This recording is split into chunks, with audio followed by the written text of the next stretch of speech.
Alright guys, this is going to be the second video in regards to private security. The topic of this one is going to be uniforms and equipment. I've utilized these videos previously in my career early on. Some time has passed, but they really benefited me and my company. I'm hoping that by throwing them out here that you can use them if you are an aspiring officer or an owner. Alright, so here you go.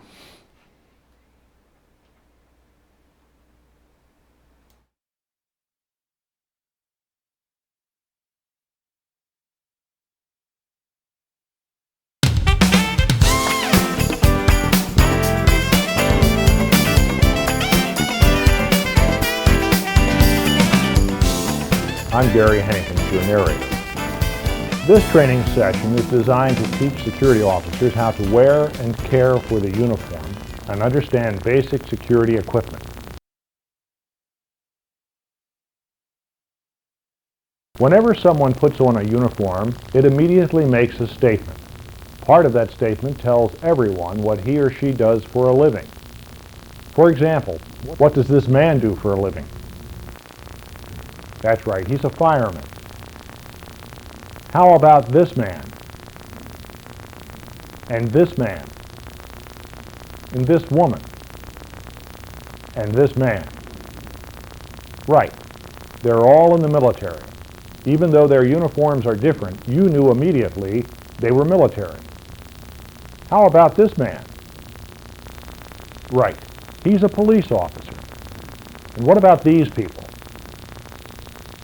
Yes, they are all police officers as well, even though their uniforms are different. The colors and styles are different. You can still tell they are police officers. The guard industry is no different. Even though there are many varieties of uniforms, everyone knows they are security officers. That's the reason we wear uniforms, to let everyone know what our purpose is. The uniform is also a tool. It is a deterrent. The word deterrent means to prevent something from happening. Police officers use the uniform in marked patrol cars as a deterrent. When a police officer is present, criminals do not commit crimes. When a lost child sees a police officer, he knows he can go to him for help.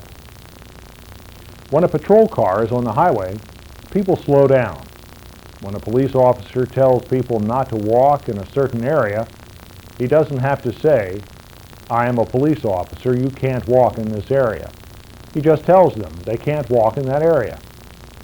They already know who he is and that he has the authority to enforce what he said. A security officer's uniform makes a similar statement.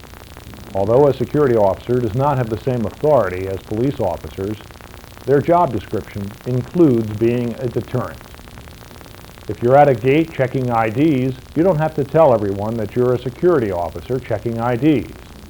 They know that when they see you. If someone needs directions in a shopping center and they see a security officer in uniform, they know that she or he is the person that will have the answer. Now that we have established that the purpose of the security officer's uniform is to identify and act as a deterrent, let's go over a few other aspects of the uniform.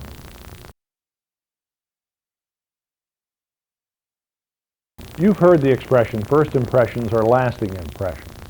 The first time someone sees you, they immediately categorize you in their mind. If you present a good appearance, you go into the good mind side of their brain.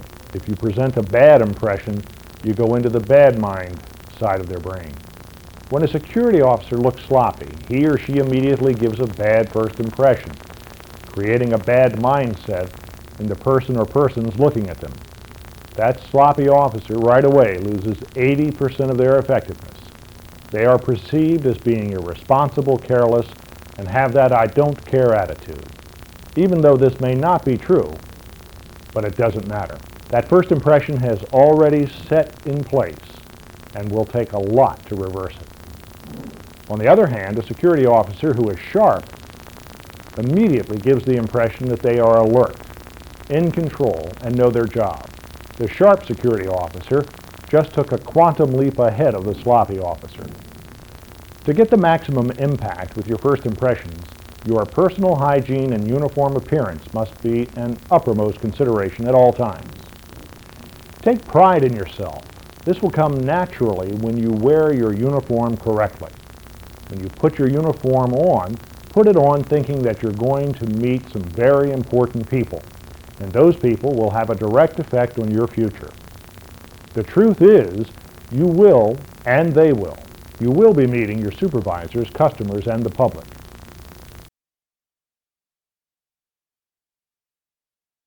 First, be sure the uniform fits properly and is clean and pressed. The articles you wear depend on your post assignment. You wear different articles when working outside than you do when working inside. The same is true for the seasons. In cold climates, you might wear a parka or heavy jacket. In the warmer climates, you would wear a long or short-sleeve shirt. Working outside on rainy or snowy days might need a raincoat or ponchos. There are several hat styles used in the security business. There are the standard police hats, trooper hats, or the baseball caps. The better the hat, the more professional you will look. Compare a security officer in a baseball cap with one in a trooper hat. Who commands more authority? You be the judge. Putting on your uniform is not just a matter of getting dressed. You need to know the proper guidelines so that you can obtain the maximum impression. Here is a security officer dressed in full uniform. Let's start with a hat. Regardless if you are issued a standard police hat or a trooper hat, the rules are the same. The hat should be placed squarely on the head with the base of the headband 2 fingers above the eyebrows. There are 2 reasons for this. 1, it purports a sharp military look, and 2, it will make you hold your head up. The reason you have to hold your head up is that the bill or rim of the hat extends out several inches. If you hold your head down, you won't be able to see where you're going. By looking up, you straighten up and you tend to square your shoulders. This gives you an alert posture. Uniform hats are usually the same style for all security officers in the company. So that you don't lose or misplace yours, you need to identify it. All uniform hats usually have a plastic pocket inside the cap portion. Write your name, ID number, and company telephone number on a business card-sized piece of paper and insert it in the pocket. Uniform hats with polished bills look very smart as long as they have that polished look. But human fingerprints can make them look smudged and shoddy. To prevent this, pick up the hat like this. Put your forefinger on the top of the hat just over the cap plate with your thumb and middle finger to the left and right of the cap plate. Pinch the hat, pick it up, and place it on your head. Resist the natural impulse to grab it by the bill like this. If you do, by the end of the day, your hat's bill will look like a road map. The uniform shirt should be wrinkle-free. Most uniform shirts are made of a material that is wash and wear. Still, it's not a bad idea to hit them with an iron to take out any rough spots. When you wear the shirt, all the buttons on the shirt should be buttoned unless you are wearing a short-sleeve shirt and are not required to wear a tie. The button line should line up with the belt buckle and fly of the trousers. Uniform shirts have 2 breast pockets with either button-down or Velcro-style flaps. Always keep them closed. Carry your notebook and a pen in one pocket and your security officer pocket manual in the other. Never walk around with the pockets open and never stuff them with a bunch of bulky items. And by the way, remember to retract the ballpoint pen or place the cap on the pen before you put it in the slot provided in the flap of the pocket. Otherwise, you will get the ink all over your shirt.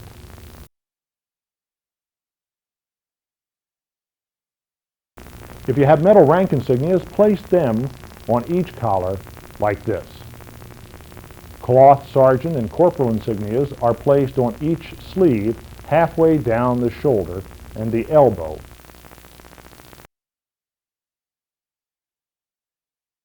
Company arm patches should be placed on the top of the sleeve, centered where the sleeve meets the shoulder epaulette section of the shirt. Your company and state laws determine if you wear one or two patches. If you send your shirts to the dry cleaners in an area where other security officers in your company also use it, it might be a good idea to write your name and ID number on the shirt tail in Indian ink. This will reduce mix-up at the dry cleaners.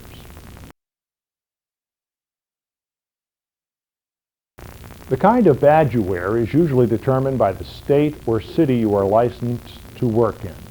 If you are issued a metal badge, treat it like the bill of your hat. Try to keep fingerprints off it. In some jurisdictions, cloth badges are required.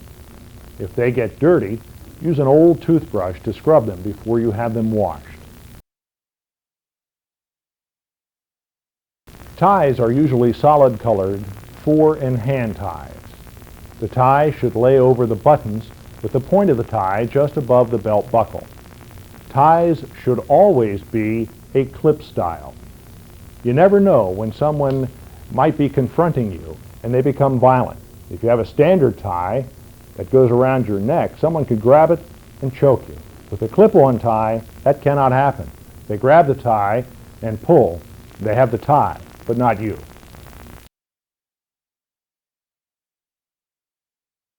Most uniform trousers are also made of wash and wear materials, but if you want that extra crease, you'll need to go over the creases with an iron. Unlike your everyday trousers, uniform trousers should not have cuffs. Besides looking military, there is a safety factor to consider. As you are patrolling, you are less likely to catch your cuff on protruding objects.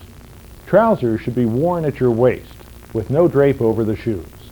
The front cuff line should be about 1/4 of an inch above the top of the shoes.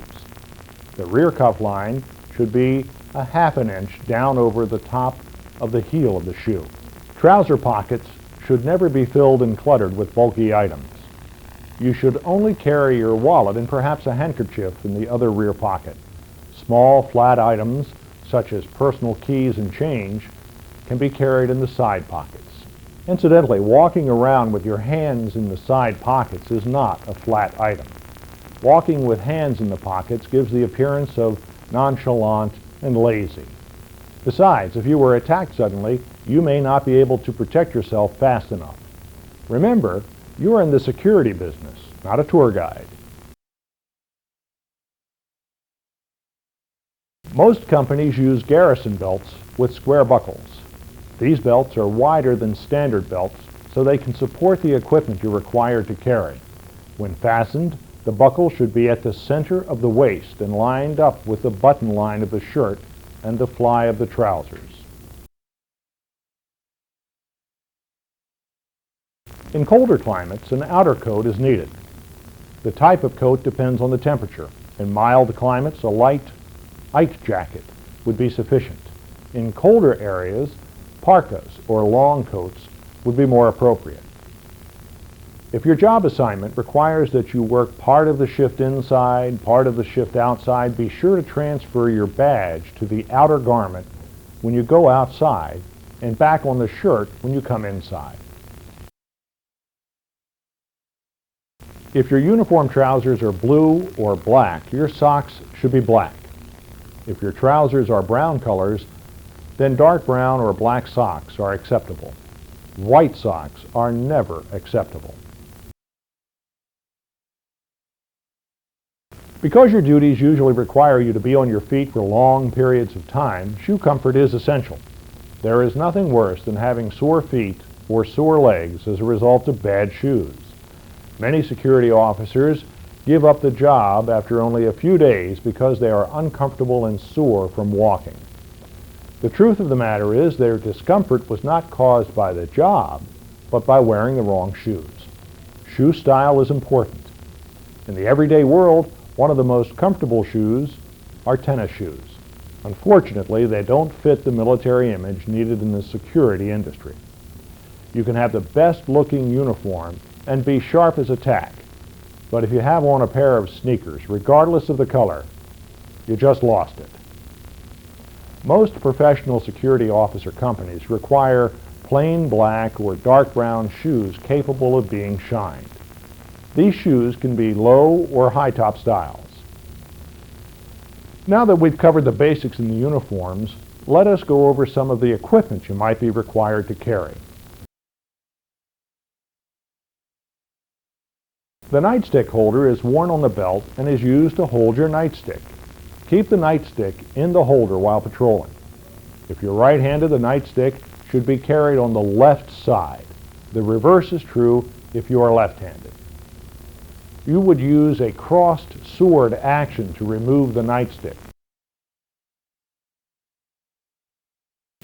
The most important thing to remember about a nightstick is that it is a defensive weapon. It is not an offensive weapon. It is used to protect you if you are attacked. There is no other purpose for it in the security industry. The nightstick has the following parts: the butt, the handle, the barrel, the tip, and the thong. The thong has two purposes. One, to aid your grip, and the other, to stop the stick from sliding through the nightstick holder. Attaching the thong to fit your hand. Because everyone has different size hands, you may have to adjust the thong to fit you.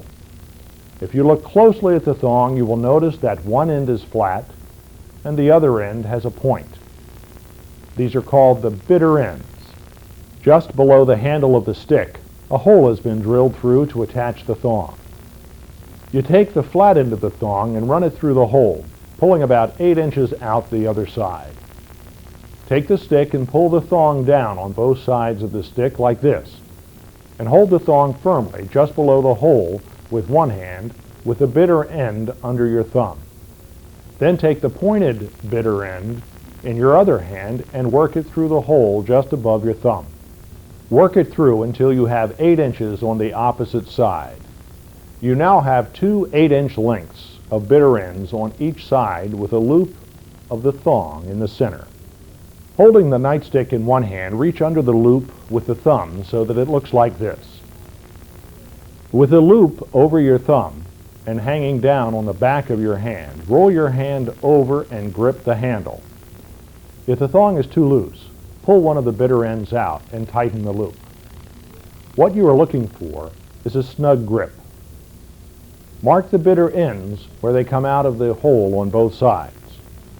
Next, pull one of the bitter ends out another 6 inches. Then tie a single knot just outside the mark. Repeat this on the other bitter end. Now open the loop by pulling each side until the knot stops at the hole.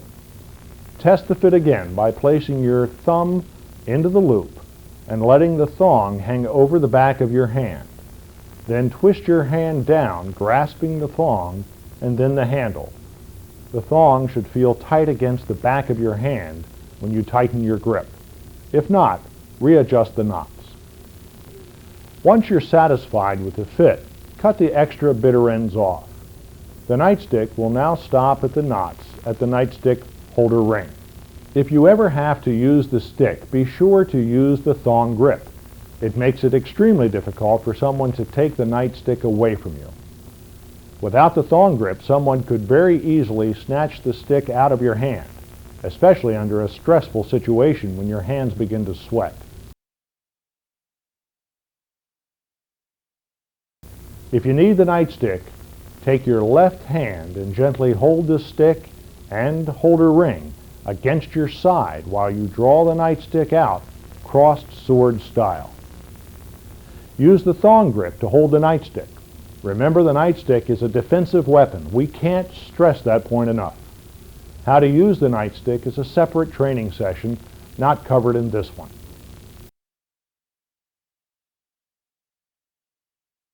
Many times, your radio is your only means of communication, so it is imperative that the radio operates effectively. Before we get into how to operate a radio, there are some technical details you need to be aware of. The more technology a radio has, the better the performance.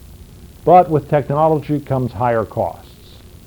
A far more cost-effective approach would be to use the industry-standard radios, such as repeater system radios and digital radios. Repeater system radios require an antenna mounted on a tower that will allow direct line of sight from the radios being used in the fields. Repeaters allow low wattage mobile radios and base station to operate more efficiently. The way this all works is when the dispatcher at the base station transmits a message, it first goes to the repeater, which then boosts the wattage or signal and passes it on to the mobile radios in the field. The same thing happens when the security officer in the field radios the dispatcher, or if one security officer is talking to another security officer. Obviously, the higher the antenna, the larger the operating range. If you are in the basement of a large office building or in a valley, you may not be able to communicate because you are out of line of sight. As you know, the Earth is curved so that the further you are from the repeater, the more difficult it is for the repeater to pick up your signal. Because radios receive more efficiently than they transmit, sometimes you will hear radio calls and not be able to respond. This is usually because you're in what's known as a dead spot, behind a building or in a valley. If you have to contend with dead spots, get to know the locations where transmissions are more dependable and transmit from there. Unlike telephones, two people cannot talk at the same time. The radio can only do one thing at a time: transmit or monitor. That is, talk or listen. Additionally, when you press the talk button, it takes a second or two for the repeater to engage. So if you start talking as soon as you press the talk button, that part of your conversation will be lost. Always wait 2 seconds after you key before you transmit to be sure your entire message will be received. Digital radios do not have as many restrictions, but still have a few. One final point: always listen to see that no one else is using the radio. Only one person can talk at a time. All portable radios have one thing in common: they need a battery to power them. Radios on post usually need 8 to 10 hours of life to be sure they are operating for the full shift. Batteries must be charged every day. Some batteries need 8 hours of trickle charge, and others can charge in 1 hour. To be sure you always have a fresh battery, always take the battery out of the radio and replace it with one from the charger when you begin your tour of duty. At the end of your shift, do not change batteries. Otherwise, the next security officer will think that they are putting in a charged battery when actually it's almost dead.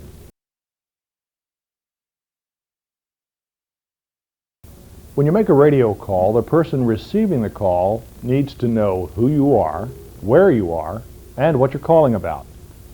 A typical opening dialogue would be, Post 306 to dispatch. by using the post number or name, you have in 4 short words announced who you are, where you are, and identified who you want to talk to. 306 by. State your business. I have an intoxicated man on the back parking lot. Need police assistance. 10-4-306. Supervisor responding as well. Keep us advised. Never patrol with the radio in your hand or in your pocket. That is an accident waiting to happen. Always keep your radio in the radio case when not using it. Remember, radios cost a lot of money, and you don't want to have to buy one if you mishandle it. If you are right-handed, wear the radio on your right side and your nightstick on your left side. Left-handed is reverse. Never walk around with post keys in your pocket, hung over your nightstick or radio. That is trouble looking for a place to happen. You are almost guaranteed to lose them. If they are in your pocket, you will forget them at the end of the shift and take them home. Then you will have to make another trip on your time back to the post to return them. Not to mention all the inconvenience you've caused the company. not a very good impression for your supervisors and the customer. So always place your keys on the key holder. Your key holder should be on your belt next to the radio, so when you turn in your radio at the end of the shift, you will notice that the keys are there and turn them in as well. If your company uses a guard tour system that requires a handheld reader, it should be kept in the holster provided until it is needed. Scan your check stations and then return the reader to its holster. These readers, like radios, are very expensive. You don't want to have to pay for one should you lose or damage it.